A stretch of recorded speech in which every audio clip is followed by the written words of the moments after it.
চিরদিনে তুমি যে আমার ধারাবাহিকের আর্য চরিত্রটি যে বদলে গেছে সেটা তো আমরা সবাই জানি। অভিনেতা জিতু কমলকে রীতিমতো জোর করেই এই ধারাবাহিক থেকে বাদ দিয়ে দেওয়া হয়েছে। তবে নতুন আর্য রূপে কাকে এই চরিত্রে আনা হচ্ছে, এই প্রশ্ন জেগেছে দর্শকদের মনে, এবং এই নিয়ে দর্শকদের কৌতূহলের অন্ত নেই।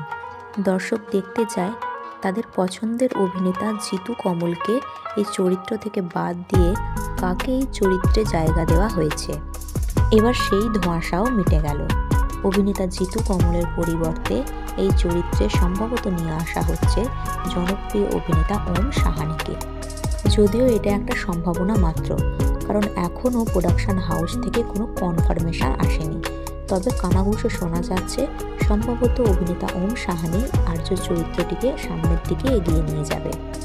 এখন দেখার বিষয় অভিনেত্রী দিতিপ্রিয়া এই নতুন আর্যর সঙ্গে কেমনভাবে মিশছে এবং ধারাবাহিকের গতি আগের মতো ফিরে আসছে কিনা। সো বন্ধুরা, নতুন আর্যকে দেখার জন্য আপনারা কতটা এক্সাইটেড নিচে কমেন্ট সেকশানে জানাতে ভুলবেন না। ভিডিওটি ভালো লেগে থাকলে লাইক, শেয়ার এবং সাবস্ক্রাইব করে রাখবেন।